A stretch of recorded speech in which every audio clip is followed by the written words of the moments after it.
तरी सुद्धा कुठेही त्या ठिकाणी उत्तर दिलं जात नाही। सीआयडीचं काय चाललंय हे सीआयडीलाच माहिती आहे। आणि सगळ्यात महत्त्वाचं म्हणजे कुठल्याही तपासाला एक बेस असतो, तो बेस हा आपला अधिकार म्हणजे FIR असतो। या महाराष्ट्रामध्ये गेल्या 1.5 महिन्यामध्ये विविध ठिकाणी जाऊन आम्ही FIR करण्याचा प्रयत्न करतो। याच महाराष्ट्रामध्ये जिथं अजितदादांनी गेल्या 40 वर्षामध्ये लोकांची सेवा केली राजकारणाच्या माध्यमातून, दुर्दैव असं या महाराष्ट्रामध्ये त्यांना न्याय दिला जात नाही। पण कर्नाटकामध्ये बँगलोरमध्ये आम्ही जाऊन तिथे असणाऱ्या एका पोलीस स्टेशनमध्ये असणारे SHOला विनंती करून एक 0 FIR अजितदादांच्या ऍक्सिडेंटबद्दल, ज्याच्यामध्ये मर्डर, त्याच्याबरोबर घातपात आणि बरेच काही कॉन्स्पिरसी असे काही मुद्दे आहेत, हा FIR मी आपल्यापर्यंत देईल। म्हणजे कर्नाटकाचं पोलीस प्रशासन हे अजितदादाला न्याय देण्यासाठी सरसावतं, पण महाराष्ट्राचं पोलीस प्रशासन दादांना न्याय देऊ शकत नाही। हे अतिशय दुर्दैव आहे। आता हा FIR कुठं आलाय? हा 0 FIRच्या अंतर्गत हा DG महाराष्ट्र सरकारकडे आलाय। कर्नाटकाच्या DGली कोणाला पाठवला? महाराष्ट्र DG कडे। म्हणजे हा आता महाराष्ट्राची प्रॉपर्टी झाली। आता हा जाणार बारामतीला। बारामती पोलीस स्टेशनला गेल्यानंतर या विषयावर, या FIR वर त्यांना तपास करावा लागेल। आता हा स्वीकारला जातोय नाही जात, का केला जात नाही हे आपल्याला बघावं लागेल। आम्ही विरोधात असताना जे काय आम्हाला जमलं ते प्रामाणिकपणे आम्ही केलं, पाठपुरावा केलो, आम्ही लढलो, अनेक मोठ्या नेत्यांना आम्ही त्या ठिकाणी भेटलो।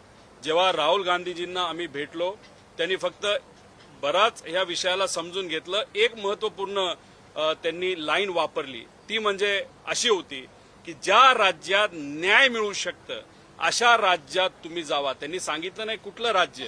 आणि मग इतिहास बघता गवई साहेबांच्या वेळेस जेव्हा0 FIR करायचा होता, या महाराष्ट्रामध्ये सामाजिक कार्यकर्त्यांना परवानगी त्या ठिकाणी दिली गेली नाही।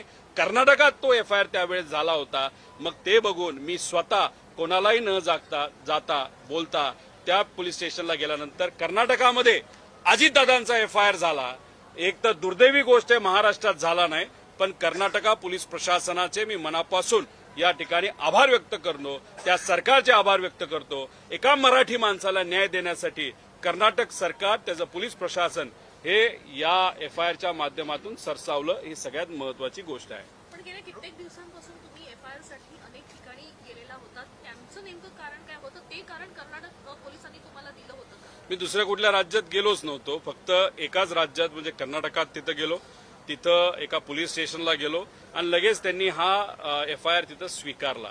0 FIRच्या अंतर्गत कोणालाही कुठेही त्या ठिकाणी जाता येतं आणि 2023चा जो BNSचा कायदा आहे त्याच्या अंतर्गत या सरकारने 0 FIR हे कंपल्सरी केलंय। आणि या 0 FIRच्या अंतर्गत मी इथं मरीन ड्राईव्ह पोलीस स्टेशनला सुरुवातीला गेलो होतो, त्यांनी नाकारलं। मग स्टेटमेंट घेत होते पण मोठा अधिकारी येऊन त्यांनी ते थांबवलं। मग मी गेलो बारामतीला, तिथं मला करून दिला नाही। मग मी गेलो CIDला आणि मग या ठिकाणी आलो। काही लोक म्हणतील मी कोर्टात का नाही गेलो? कोर्टात गेलो असतो, मला न्याय व्यवस्थेवर विश्वास आहे, पण कोर्टात गेल्यानंतर कोर्टाने तो निर्णय त्या ठिकाणी दिला।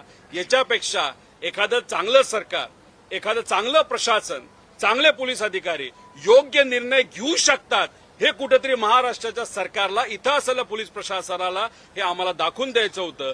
एकाच ठिकाणी गेलो आणि त्याच ठिकाणी हा FIR झाला। खरं खूप काय आम्हाला याच्यासाठी करावं लागलं। आता याच्या पुढे अजितदादांच्या बाबतीतला तपास काय होतोय हे आपल्याला बघावं लागेल। हे झालं या FIR बद्दल। पण उद्याच्या दिवशी त्यांच्या पार्टीमध्ये काही नेते कशा पद्धतीचं राजकारण करतात, कशा पद्धतीने तिथं काय गोष्टी चुकीच्या पद्धतीने करतात, हे उद्या प्रेस कॉन्फरन्सच्या माध्यमातून इथंच सकाळी 11 वाजता मी आपल्या सर्वांसमोर तो विषय त्या ठिकाणी मांडेल। परंतु रोहितदादा, या सगळ्या प्रकरणामध्ये सातत्यानं सुनील तटकरे असतील किंवा प्रफुल्ल पटेल असेल यांची नावं किंवा त्यांच्याकडे संशयाची सुई जी आहे ती या सगळ्या विमान अपघाताच्या संदर्भात येत होती। खरं तर प्रफुल्ल पटेल यांचा काही संबंध थेट या विमान अपघाताशी काही आहे का? विषय एवढाच आहे, FIR आता झालेला आहे। FIR मध्ये तुम्ही आज डिटेलमध्ये गेला आणि जे काही कंप्लेन डॉक्युमेंट आपण 60 पानाचं हे कर्नाटका पोलिसांना त्या ठिकाणी दिलेलं आहे। इन्व्हेस्टिगेशन होत असताना FIR वर तर होणार, पण आम्ही जे काही तिथं कंप्लेंट डॉक्युमेंट दिलेलं आहे 60 पानाचं 66 पानाचं, त्याच्यात खोलात जाऊन कुठलीही संस्था, सीबीआय, सीआयडी नाही तर साधं पोलीस प्रशासन, तिथं त्यांना खोलात जाऊनच एफआयआर तिथं करावं लागेल. त्याच्याबरोबर तुम्ही जर विरोधाभास बघितला, म्हणजे नाशिक प्रकरणामध्ये एसआयटी फॉर्म केली जाते, तिथे असणारे अधिकारी जल्लद पद्धतीने एका चुकीच्या प्रवृत्तीच्या व्यक्तीला, चोराला त्या ठिकाणी पकडतात. चांगली गोष्ट आहे. तिथं तुम्ही जल्लद गती दाखवता, ती जे खरं आम्ही ते स्वागत करतो. पण दादाच्या बाबतीत सीआयडी जल्लद का त्या ठिकाणी होत नाही. राहिला प्रश्न कोण याच्यामध्ये जबाबदार आहे, हे क्रिमिनल इन्व्हेस्टिगेशन झाल्याशिवाय कळणार नाही. पण एफआयआरच होत नव्हता, तर मग क्रिमिनल इन्व्हेस्टिगेशनला दिशाच त्या ठिकाणी मिळत नव्हती. आणि ही दिशा तिथं या एफआयआरच्या माध्यमातून दिसेल. आणि इन्व्हेस्टिगेशन जर पारदर्शक पद्धतीने झालं तर नक्कीच न्याय मिळण्याशिवाय राहणार नाही. आम्ही विरोधात आहे. जे काय आम्हाला जमलं ते आम्ही केलेलं आहे. जे सत्तेत आहेत ते मात्र त्या ठिकाणी काहीच करताना दिसत नाही. अजितदादांच्या पक्षाचे नेते सुद्धा गप्प बसताना आम्ही जेव्हा बघतो तेव्हा खरंच आम्हाला वाईट वाटतं. त्यांना सत्तेत असताना सुद्धा स्मरणपत्र द्यावं लागतं. म्हणजे हे हास्यास्पद आणि दुर्दैवी गोष्ट असंच आपल्याला म्हणावं लागेल. दादा, परंतु तुमच्या कुटुंबामधनं देखील जय पवार हे पुढे येऊन पत्रकार परिषद घेणार होते. खरं तर त्यांची पत्रकार परिषद अद्यापही झालेली नाही. खरं तर दोन आठवड्यापूर्वी त्यांची पत्रकार परिषद होणार होती. कोणाचा दबाव आहे असा की जय पवार हे पत्रकार परिषद घेत नाहीये? ते सुनील तटकरेंचा, प्रफुल्ल पटेलांचाच दबाव त्या ठिकाणी असेल. माझ्याकडे बरेच पुरावे तिथं आलेले आहेत. फक्त जय पवार हे पत्रकार परिषद घेणार आपल्या वडिलांना न्याय देण्यासाठी. त्यांच्या पक्षाच्या कार्यकर्त्याच्या ज्या नेत्यावर विश्वास होता त्या नेत्याला देण्यासाठी जय पवार जर प्रयत्न करत असतील, याच्या आधी सुद्धा त्यांनी प्रयत्न केला होता, त्याचं स्वागतच खऱ्या अर्थाने आपण केलं पाहिजे. त्याची प्रेस कॉन्फरन्स होत नाही तोपर्यंत माझ्याकडे जे काही पुरावे आहेत ती प्रेस कॉन्फरन्स मी तिथे घेणार नाही. कारण त्याची प्रेस कॉन्फरन्स झाली, त्यात जर काही गोष्टी राहिल्या असतील त्याच मी पुढच्या प्रेस कॉन्फरन्समध्ये घेणार आहे. पण गेल्या आठवड्यात होणारी प्रेस कॉन्फरन्स आजपर्यंत का नाही झाली हे मला तरी सांगता येणार नाही. पण सुनील तटकरे आणि प्रफुल्ल पटेल नाहीतर सत्तेतले काही भाजपचे नेते त्यांना करू नका असं म्हणत आहेत का काय, असाही प्रश्न आम्हाला निर्माण व्हायला लागलाय. त्याची प्रेस कॉन्फरन्स इथं होत नाही आणि दादांचा एफआयआर इकडे होत नव्हता. आम्हाला कर्नाटकात जाऊन एफआयआर हा इथं करावा लागला. ब्लॅक बॉक्सचं नेमकं काय झालं ज्याच्या तपासासाठी अमेरिकेकडे तो पाठवण्यात आल्याची माहिती दिलेली होती. मात्र आता त्याचं काय झालं, कित्येक महिने उलटलेले आहेत. नेमकं त्या ब्लॅक प्रफुल्ल पटेलांना वाटतच नसेल की हा तपास योग्य दिशेने त्या ठिकाणी जावा. कुठेही अमेरिकेला ब्लॅक बॉक्स दिला गेला नाही. हा भारतातच आहे. पण त्या बाबतीत कुठंच काय नाही झालं. त्याचं कारण हे सगळे जे आजी माजी अधिकारी आहेत ते प्रफुल्ल पटेलांच्या ओळखीचे अधिकारी आहेत. आणि जे महाशय, जे नेते, जे मंत्री हे एव्हिएशन मंत्री म्हणून बसलेले आहेत, त्यांचे व्यक्तिगत आणि व्यावहारिक संबंधच व्हीएसआर बरोबर असल्यामुळे कसं एआयबी अजितदादांच्या बाबतीत योग्य पद्धतीचा तपास करणार. आता आम्ही वाट बघतोय ते पुढचा जो काही अहवाल आहे तो त्या ठिकाणी कधी देतील. पण असे 9 अहवाल हे एआयबी कडे प्रलंबित आहे फायनल प्रस्तावासाठी, नाही तर फायनल इन्व्हेस्टिगेशन रिपोर्टसाठी. काही अहवाल 4 वर्षापूर्वीचे आहेत, काही 3.5 वर्षापूर्वीचे आहेत, काही 2.5 वर्षापूर्वीचे आहेत. मला एआयबीला एवढंच सांगायचंय की तुम्हाला वाटत असेल की लोक विसरले, महाराष्ट्रातील लोक कधी अन्यायाला विसरत नाहीत. आणि तुम्ही जर विसरला, निवांत बसला, तुम्हाला जाग्यावर आम्ही आणल्याशिवाय त्या ठिकाणी राहणार नाही. खास करून मंत्र्याचा राजीनामा म्हणजे केंद्रीय एव्हिएशन मंत्र्याचा राजीनामा हा घेतलाच पाहिजे अशी आमची भूमिका आहे. पण शेवटी केंद्रात जे कोणी खासदार असतात ते त्यांची भूमिका त्या ठिकाणी मांडत असतात.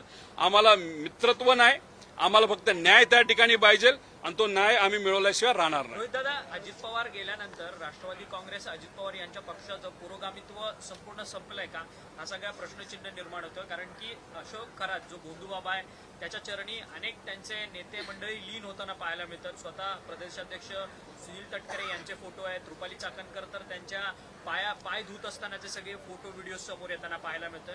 आणि ह्या वरतून हा बाबा जो आहे तो व्हीएसआर कंपनीच्या विमानातून देखील प्रवास करतोय.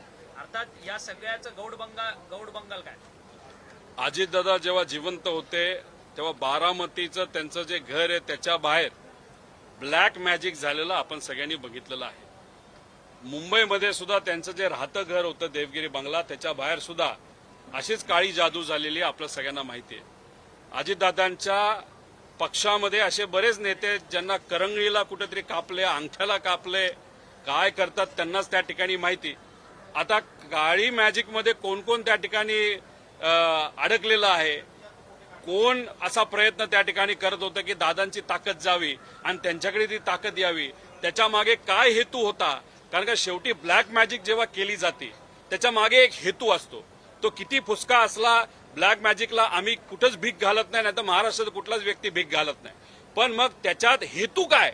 हेतू मनामध्ये ठेवून तुम्हाला श्रीमंत व्हायचंय, तुम्हाला देशाचा पंतप्रधान व्हायचंय, महाराष्ट्राचा मुख्यमंत्री व्हायचंय, तुम्हाला असलेल्या अडचणी त्या ठिकाणी संपवाव्यात, नाहीतर पक्षामध्ये जे सर्वात मोठं पद आहे ते मला मिळावं, यासाठी त्यांच्या पक्षातून कुणी कुणी ब्लॅक मॅजिक केली. ते पद जर तुम्हाला मिळवायचं असेल तर दादा असताना ते तुम्हाला कधी मिळणार नव्हतं, दादा नसतानाच ते मिळू शकलं असतं. मग त्याच्यासाठीच दादांच्या घराबाहेर ही ब्लॅक मॅजिक केली गेली का? मग ती कुणी केली गेली? कोण या बोंधूबाबाच्या नादी लागलं होतं? हे कुठं ना कुठंतरी समोर त्या ठिकाणी आलंच पाहिजे, असं आमचं त्या ठिकाणी प्रामाणिक मत आहे. परंतु आर्थिक व्यवहार या सगळ्या संदर्भात अनेक लोकांचे उघड होताना पाहायला मिळत आहेत. सुनील तटकरे आणि त्याचसोबतच रुपाली चाकणकरांनी आपल्या महिला आयोगाचा अध्यक्षपदाचा राजीनामा दिला, परंतु महिला प्रदेशाध्यक्ष पदाचा अद्याप देखील राजीनामा होत नाही. अजितदादा असते तर पहिल्याच दिवशी ही सगळी कारवाई झाली असती. एक कुठलाही निर्णय घेताना एक धाडस लागतं, एक अनुभव लागतो. आज त्या पक्षातून ते धाडस का दाखवलं जात नाही? का तटकरे साहेब कुठेतरी नेत्यांना भेटून हा राजीनामा घेऊ नका असं काही सांगत आहेत का? का ते असं सांगतायत? सर्व कार्यकर्त्यांची इच्छा आहे की जे काही महिला अध्यक्ष पद आहे, जी व्यक्ती आता या केसमध्ये कदाचित अडकली जाईल, कारण ते स्वतः त्या ठिकाणी ट्रस्टी होते, त्यांचा विषय हा कार्यकर्त्यांना त्या पदावर नको असताना सुद्धा काही नेते का त्यांची वर्णी लावतात हे आम्हाला तरी माहित नाही. त्यामुळे जो कोणी राष्ट्रीय अध्यक्ष त्या पक्षाचे असतील त्यांनी निर्णय तिथं दादा ज्या पद्धतीने घेऊ शकले असते असा निर्णय खऱ्या अर्थाने घेण्याची जरूरत आहे. पण त्या पक्षामध्ये तसं काय होताना दिसत नाही, हे दुर्दैवी आहे. काही सूत्रांकडे अशी पण माहिती आहे दादा की म्हणजे हे ज्या पद्धतीने अजितदादाचं जे कट कारस्थान रचून हे जे घातपात झालंय की मृत्यू झाला किंवा हे सुपारी देऊन करण्यात आलं असेही माहिती पुढे. बरंच काय आहे, पण जोपर्यंत क्रिमिनल इन्व्हेस्टिगेशन होत नाही, जोपर्यंत आता हा एफआयआर स्वीकारला जात नाही, जोपर्यंत सीआयडी सीबीआय या एफआयआरच्या अनुषंगाने तिथं तपास करत नाही, तोपर्यंत तुम्ही म्हणता आणि मी म्हणतो आणि सामान्य लोक जे म्हणतात तसं आपल्याला कुठंच काही कळणार नाही. त्यामुळे इथं आज काय चाललंय, हवेत गोळ्या मारणं चाललंय. लोक विसरतील, आपलं टाइमपास करावा, सीबीआयकडे प्रस्ताव पाठवू असं कुठेतरी म्हणावं आणि फक्त वेळ तिथं घालून द्यायचा, लोक विसरून जातील. या भूमिकेमध्ये सत्ताधारी काही लोक आहेत, ते फार चुकीचं आहे. मराठी माणसांना काही नेत्यांनी ओळखलं नाही असं आपल्याला म्हणावं लागेल. 40 वर्ष अजितदादांनी या राज्यामध्ये सामान्य लोकांच्या हितासाठी कार्य केलं, राजकारण केलं, समाजकारण केलं. त्याच नेत्याला आज तिथं न्याय मिळत नसेल, साधा एफआयआर होत नसेल, तर मग सामान्य लोक हे कुठल्या खेतकी मुले असं आपल्याला म्हणावं लागेल. जिल्हा परिषदेच्या निवडणुकीमध्ये दोन्ही राष्ट्रवादी काँग्रेस पक्ष एकत्रितपणे निवडणूक लढलं, परंतु या सगळ्या सातारा जिल्ह्याच्या जिल्हा परिषदेच्या अध्यक्षपदाच्या निवडणुकीमध्ये मात्र वेगळा ट्विस्ट झाला. उद्या बरेच काही राजकीय मुद्दे मी घेऊन येणार आहे. गेल्या 2 महिन्यामध्ये या विषयामध्ये आम्ही सर्वजण गुंतून असल्यामुळे भावनिक दृष्टिकोनातून सुद्धा आणि वेळेप्रमाणे सुद्धा आम्ही दुसरा कुठलाच मुद्दा अधिवेशनात घेताना तुम्ही बघितलेला नाही. मीडियासमोर सुद्धा आम्ही फार सांभाळून त्या ठिकाणी बोलतो, कारण एखादा विषय हातात घेतला तो मार्गी लावणं महत्वाचं आहे आणि आमच्यासाठी विरोधात असताना एफआयआर करून घेणं हे सगळ्यात महत्वाची गोष्ट होती, आम्ही जी करून घेतली. काही प्रमाणात माझ्या मतदारसंघाकडे सुद्धा या काळामध्ये माझं तिथं दुर्लक्ष झालेलं आहे. त्यामुळे आता एफआयआर झालेला आहे.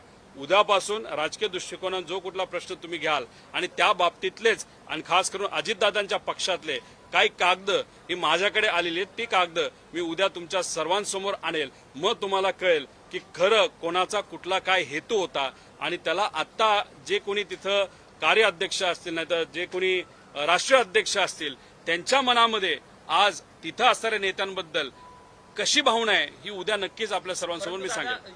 जिल्हा परिषदेच्या निवडणुकीच्या संदर्भात दादा असते तर अशा पद्धतीने निवडणूक घडून आली असती का? कारण की सत्ता म्हणजे एकंदरीतच बहुमत दोघांकडे होतं, शिवसेना आणि राष्ट्रवादीकडे.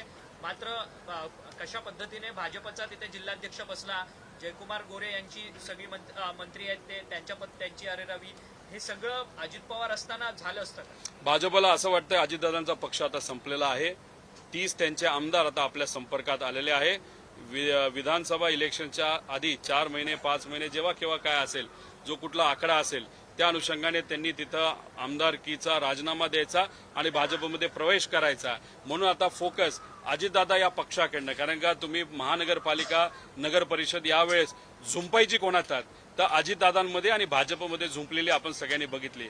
आता दादाच नसतील तो विचार पुढे घेऊन जाण्यासाठी आणि पक्षात आहे ते नेते बरेच अडचणी त्या ठिकाणी आले असतील तर हा पक्ष तसं बघितलं तर आता इररेलेव्हंट झालाय भाजपला असं वाटतं. त्यामुळे फोकस हा पूर्णपणे आता एकनाथ शिंदे साहेबांच्या पक्षावर वळवला आहे. म्हणजे जे साताऱ्यात झालं, मतदारांना तुम्ही पोलीस प्रशासनाची भीती दाखवून येऊन देत नसाल आणि मंत्रीच तिथं आल्यानंतर तिथं असणारे अधिकारी मंत्र्याला धक्काबुक्की करत असतील तर याच्यावरनं आज काय परिस्थिती या राज्यामध्ये बघा. म्हणजे तुम्ही आम्ही आणि सामान्य लोकांचे प्रश्न कधी सुटायचे जर मंत्र्याचे सुटणार नसतील आणि सत्तेचा पॉवरचा वापर करून जर मतदानच करून दिलं जात नसेल, लोकांना बाहेरच तिथं ठेवलं जात असेल तर याला सत्तेचा माज एवढंच त्या ठिकाणी आपल्याला म्हणावं लागेल. लालबागचा जो गुपित आहे ते एका पेन ड्राईव्ह मध्ये दडलेला आहे, त्याचं ब्लास्टिंग कधी करणार? मला नाही माहिती याविषयी. आपने FIR कर्नाटक में कराया, इतना मेहनत आप कर रहे हैं, सब चीज़ों का जांच करवा रहे हैं. अजीत दादा पवार की फैमिली, सुमित्रा ताई आपकी काकी है और डिप्टी CM है, उन्होंने अभी तक कोई एप्लीकेशन या जांच के लिए कोई कमेटी या किसी DGP या क्राइम ब्रांच को ऐसा अपॉइंट करने की बात कही है? वो अलग पक्ष है, फैमिली एक है, लेकिन कई दिनों से उनके साथ हमारी बातचीत वहां पे नहीं हुई. उनको सत्ता में रहना ज्यादा इम्पोर्टेंट है ऐसे दिख रहा है. डेफिनेटली उनके माध्यम से काकी हो या पार्थ हो या उनके जो दूसरे नेता है उनके मदद से मुख्यमंत्री साहब के यहाँ पे 2 बार मीटिंग हुई ऐसे हमको पता चला. पहली बार मीटिंग हुई थी 40 दिन पहले. उस मीटिंग में उन्होंने एक पत्र दिया था कि ये जो पूरा इन्वेस्टिगेशन है CBI को दिया जाए. तो अभी वो इन्वेस्टिगेशन CBI को उसी दिन जाना चाहिए था जो नहीं गया. फिर 10 दिन 15 दिन बाद वापस एक बार एक रिमाइंडर लेटर ये अजीत दादा के पक्ष के माध्यम से CM साहब को वहां पे दिया. वो रिमाइंडर लेटर क्या था कि CBI के इंक्वायरी के बारे में क्या हुआ. मतलब आप सत्ता में हो लेकिन जिस नेता ने आपके पक्ष को वहां पे ताकत दी, आपके MLA को वहां पे चुन के आने के लिए वहां पे ताकत दी, चुन के आने के लिए प्रचार किया, उस नेता को आप न्याय नहीं दे पाते हो तो लोगों को कब न्याय दोगे आप? देखो आप सत्ता में होने के बाद भी कुछ नहीं कर पाए, लेकिन हम विरोध में होने के बाद लोगों का सपोर्ट होने के कारण, हमारे कार्यकर्ताओं का सपोर्ट होने के कारण, उसी के साथ दिल्ली में जाके जो बड़े बड़े नेता है उनसे मिलने के बाद, खास कर राहुल जी को जब मैं मिला तब उन्होंने एक स्टेटमेंट इस्तेमाल किया था. उन्होंने कहा था जहां पे न्याय मिल सकता है उस राज्य में जाके आप वहां पे FIR करने की कोशिश करो. उन्होंने कोई भी राज्य का नाम वहां पे नहीं लिया था. तब जब हमने सोचा, जब हमारे गवई साहब जो सुप्रीम कोर्ट के प्रमुख थे उनके ऊपर जब जूता फेंका गया था, तब 0 FIR इस देश में कहाँ भी नहीं हुआ. महाराष्ट्र में भी वो 0 FIR हो नहीं पाया था, अमरावती में या नागपुर में. कहाँ पे हुआ था? कर्नाटका में, बैंगलोर में हुआ था. तो मैंने फिर सोचा तो बैंगलोर जाके वहां पे मैं एक बार कोशिश करता हूँ. तो वहां पे पुलिस स्टेशन जाने के बाद वहां पे ये FIR मैंने दर्ज करने की कोशिश की, वो उन्होंने एक्सेप्ट किया. वो FIR बैंगलोर के एक पुलिस स्टेशन ने उनके DG के माध्यम से महाराष्ट्र DG के पास अभी ये FIR वहां पे आया है. अभी इस सरकार को वो एक्सेप्ट करना पड़ेगा और उस पर इन्वेस्टिगेशन करने की जरूरत है. ये हम सबकी मांगनी है. अभी ये सरकार इस बारे में क्या करता है वो कल ही या परसों या आगे जाके हम सबको पता चलेगा. कुछ बड़े नेताओं के नाम सामने आने के डर की वजह से क्या ये फाइल को नहीं खोला जा रहा? देखो ये जो VK सिंह है बहुत बड़े बड़े नेता का नाम ले सकता है. उसका बेटा रोहित सिंह, उसके शादी के लिए जो जो लोग आए थे उसी के साथ अगर आप देखो उसके जो कंपनी है उसमें जिन लोगों की इन्वेस्टमेंट है उनके नाम वो लग सकता है. या जिस व्यक्ति ने VK सिंह का इस्तेमाल करते हुए दादा का एक्सीडेंट जानबूझ के करवाया, मतलब मर्डर करवाया, उसका इल्जाम VK सिंह ले सकता है. इसके कारण VK सिंह पे आज तक कार्रवाई की नहीं गई. रादर अगर आप देखो कि दादा का एक्सीडेंट होने के बाद अभी तक लास्ट 2 महीने में 90 करोड़ रुपए तक वहां पे बिल ये VSR कंपनी का वहां से सरकार, राज्य महाराष्ट्र सरकार से वहां पे पे किया गया है. दादा एक सवाल था कि नागपुर के अधिवेशन में नवाब मलिक की एंट्री होती है और वो कल राजनीति कर